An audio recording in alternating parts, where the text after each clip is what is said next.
За најголемиот христијански празник Великден, македонците зовреа. Никаде не ги собира.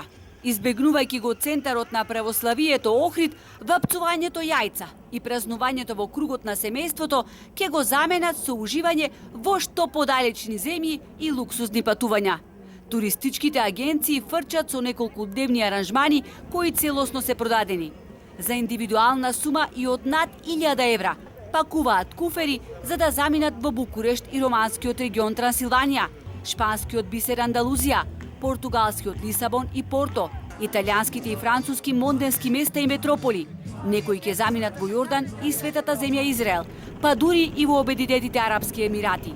Охрид, на кој традиционално му се восхитуваат бројни туристи од начинот на кој македонскиот народ го прославува најголемиот христијански празник, годинава ќе биде половно исполнет, барем според најавите на хотелиерите. Останува оптимизмот дека во последен момент ќе нагрнат гости од обкружувањето.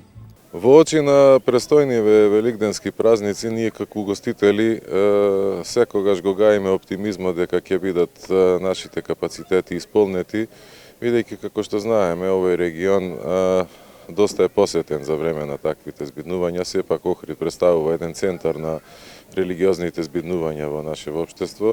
Туристичките работници од соседните земји кои се насочија кон развој на верскиот туризам успеа тројно да го зголемат бројот на странски гости, велат туристичките работници.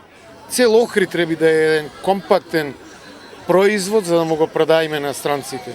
И Охрид не треба да е сам за себе. Охрид треба да е дел од една балканска тура, кај што луѓето би останале ден-два или неминовно би поминале низ таа балканска тура, низ Охрид. Тоест, се почесто го прават странските агенции. Крајно време велат туристичките работници да се стакува убава приказна за Охрид и да се вметне во туристичката понуда што ќе носи многу пари за градот и државата.